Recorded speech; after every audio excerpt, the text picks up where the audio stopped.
YouTube, it's your boy FPOK, man. I'm back here with a brand new video. Today I've got for you my Game Week 6 review, Game Week 7 team selection, and some transfer plans. So let's dive in.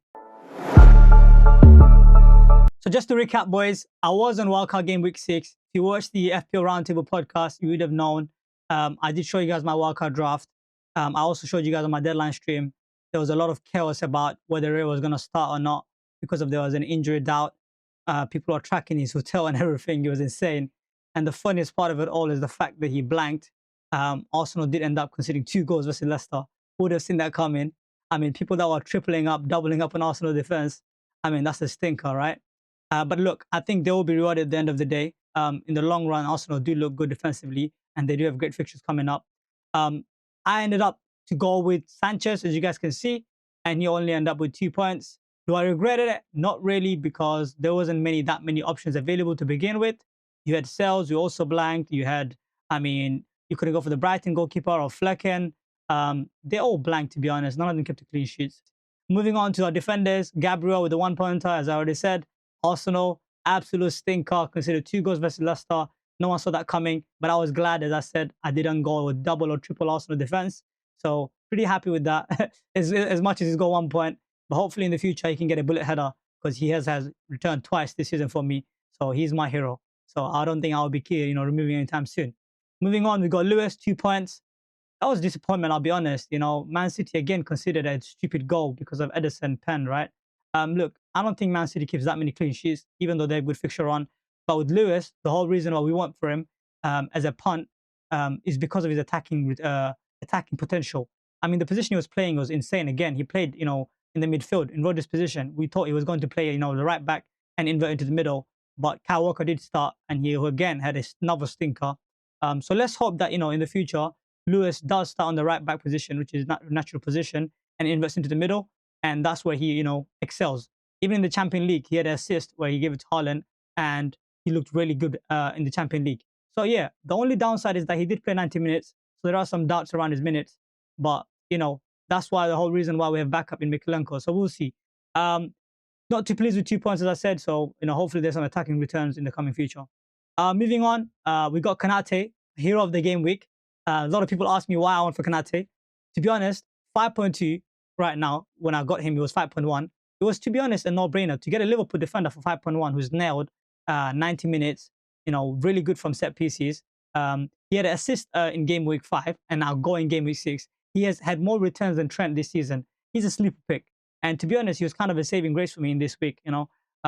56 points, not too great, to be honest. It was just above the average score, which was 50 points.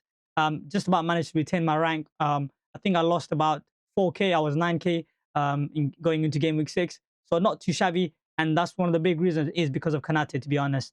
And then secondly, we've got Salah, who absolutely stank up versus Wolves. As much as you can see the points that he got, 10 points, that does not reflect his performance. I think as a Salah owner as well as a captain, I think we got away with one. If you did captain him, well done. But just be wary in the future. He's not hit his form yet. Moving on, Saka, 3 points, big disappointment. People bought in, Saka this week on wildcard, expecting big returns, considering they're Leicester at home, and he, disappointed, to be honest. And this year, for some reason, the position that he's playing, he's more of a creator/distributor rather than a scorer, and he's quite happy to be that. Actually, he's not really hunting for goals. He's more of an assist threat rather than a goal threat now. I like to call him a mini De Bruyne now. Although on the football pitch, FPL aside, he's performing really well. They're getting the job done, right? Especially in tough fixtures. And he's just about returned every single game except this game week 6. It's just that he's not explosive enough.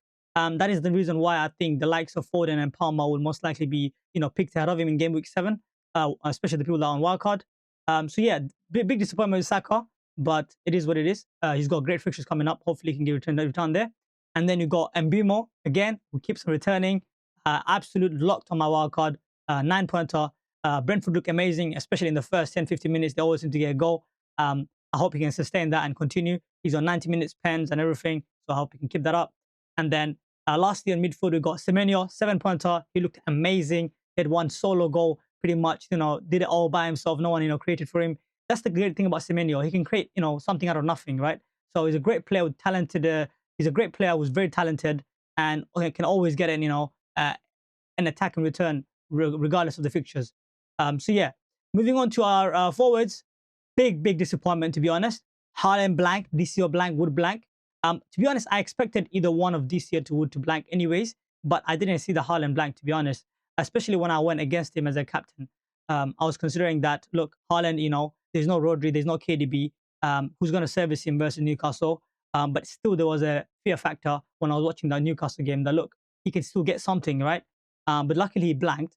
But at the same time, I'm kind of surprised that he did because a lot of people did captain him. But thankfully, it went in my favor. And, Salah did end up getting a pen and get a 10-pointer, which I think, to be honest, not really deserved. But it is what it is. I can't complain. I do have him in my team. And last thing I want to mention is that I did bench Rodgers for a 7-pointer ahead of DCL. That was, I think, my regret of the week. But on paper, I went for higher ceiling because Calvert-Lewin had Crystal Palace away. I did think the Palace was not great defensively, and I was right. The only thing is that instead of Calvert-Lewin getting the attacking return, it was McNeil. But it is what it is, right? You can't get all the decision right. Some of the time when you have a deep squad, you're going to have some points on the bench. But it's just good to see, Rodgers, finally get a goal, and the week before he had 2 assists. So I'm really glad that I have him in my team, and I can start him in the following game weeks. And then you got Greaves with 0-pointer, and Mikolenko 2, and Fabianski is a backup option, of course. He's not starting really. So yeah, total, we got 56 points straight after a wild card. I expected more, but it is what it is. Can't complain too much. A lot of people had a bit worse than me. So yeah, overall rank 13k, overall points 454. Now let's move on to my game week 7 transfer plans. So guys, as you guys can see, yes, indeed, I'm planning to move on from Dominic Calvert-Lewin to the main man himself, Liam Delap, who I think has an amazing fixture run in the next 4 to 5 game weeks. I mean, you couldn't ask for a better fixture run if you look at it below for Ipswich, West Ham away, who looks, completely compromised, rattled. They lost faith in the manager. Kudus got benched in the halftime. Bowen's interview, he's not too pleased with the current situation. So yeah, I think, look, West Ham is a fixture to target right now. And then he has Everton, who's got injuries on top of injuries. Now we find out that Brantford is injured again. Potentially Mikolenko is out. They're just completely weakened due to injuries now. And they're not the same Everton that we saw last season. Well, they were keeping clean sheets after 4 to 5 game weeks on consistent basis. They are quite poor defensively. Not only that, attacking-wise also, I don't rate their attack that highly. One of the main reasons for me going for Dominic Calvert-Lewin was because of his fixtures. But I just feel like Everton is the fixture to target instead of the team to target for players.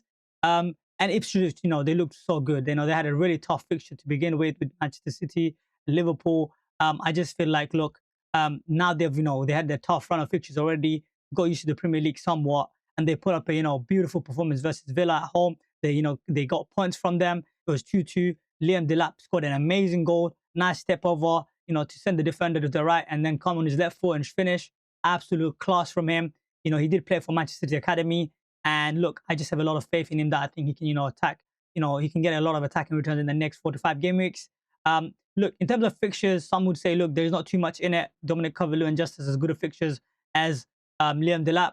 And also people will say that, look, Calvert-Lewin is on pens. But really and truly, Calvert-Lewin doesn't get that many pens.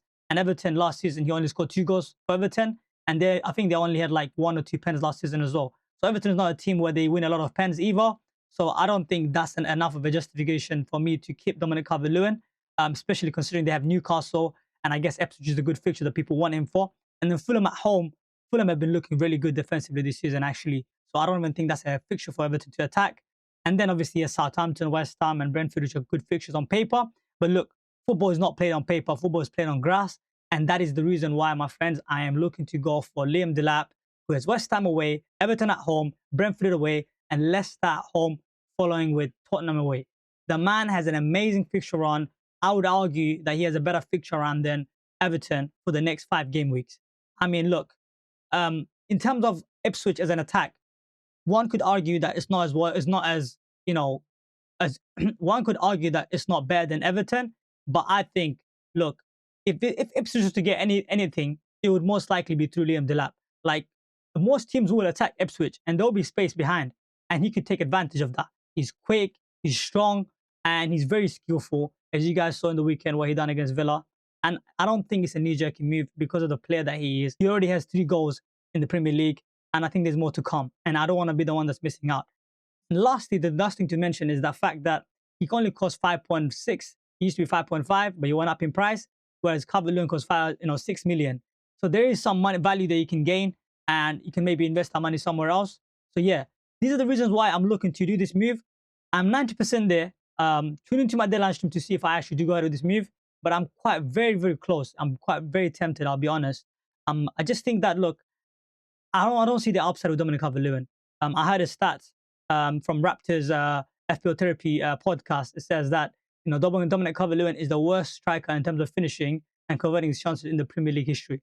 Only if I knew this, prior to game week 6 deadline and picking him on my wild card, I would have actually not gone with him. I would have gone with maybe Liam Delap or someone else. Fair enough, I would have probably not start Delap versus Villa, but still it would have been a better option than Calvert-Lewin. But yeah, these are the reason why I went for this pick, guys. If I do sell Calvert-Lewin, I'll have 4 million in the bank. I could invest somewhere else to strengthen my squad. So for game week 7, we're lining up with Sanchez at the back, who's got Nottingham Forest at home. Great fixture on paper, but Chelsea have been looking suspect defensively, and Sanchez has made a mistake last game week, and that's why they did concede 2 goals versus Brighton. So hopefully he can improve his individual performance and avoid those mistakes. So yeah, and then moving on to the defender, we've got Gabriel, who's got Southampton at home.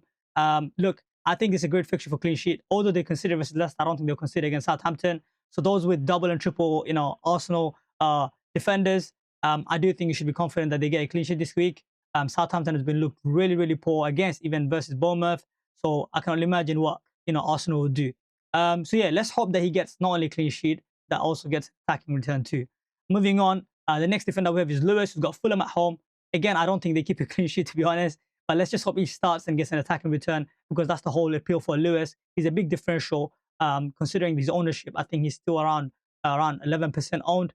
So quite a big differential if he does bang. And there is other options, obviously Guardiola, but the fact that he's 1.7 million cheaper, that provides a great value for my squad, and hence I'm able to fund the likes of Salah and Haaland. So yeah, let's hope he starts and gets a return. He did look amazing in the Champions League in the weekend, sorry, in the midweek fixture. So let's hope he can keep that up in the Premier League as well.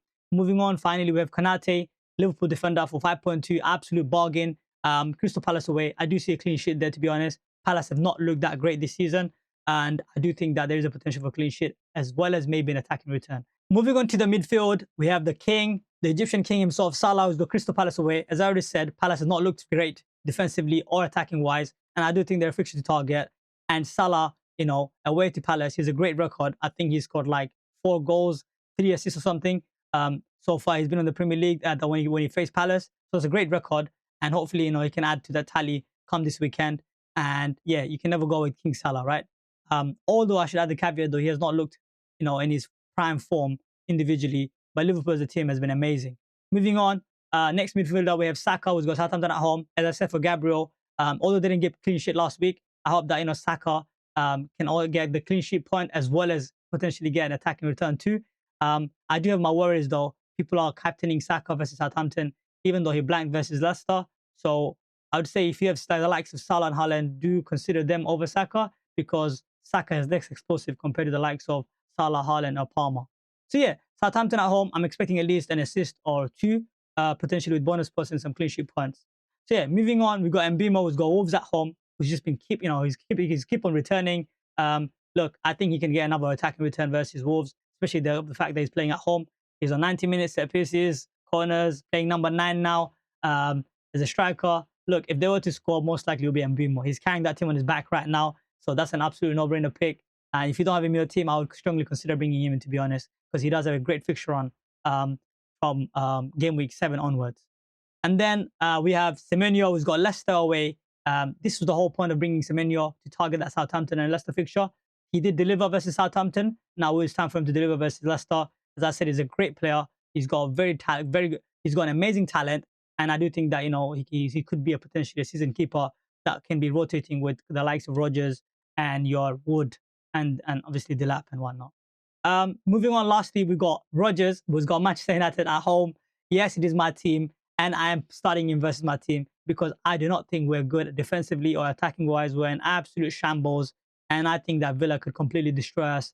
And I think Rodgers most likely will be involved if we were to score any goals, because he's been, playing a lot of minutes. He's been the key player, arguably one of the best players. if you if you don't consider stats.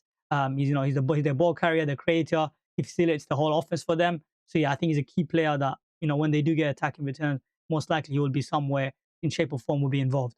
So yeah, moving on finally to the strikers. As you guys can see, we're going with the king himself, the robot himself, the absolute Earl of Norway, the Haaland, the man himself. He's got Fulham at home. Look, he's got an amazing record. Last season, he scored like a hat-trick versus Fulham at home. So I'm hoping he can replicate that this season. All the Fulham has looked okay. I mean, good defensively, but I still think that look, City is a whole different ball game. I think at home City is different. They're not going to lose, and they obviously draw back-to-back games versus Arsenal and Newcastle. So they're looking for blood, and I do think that Haaland, will be hungry to get a couple of goals versus them. So let's hope for a brace. And yeah, there is a question for a captaincy, as I said earlier, between Salah and Haaland for me. But I think because of Salah's form, I would most likely go with Haaland, especially because he's been banging in goals left, right, and center. And his EO is going to be over 200%.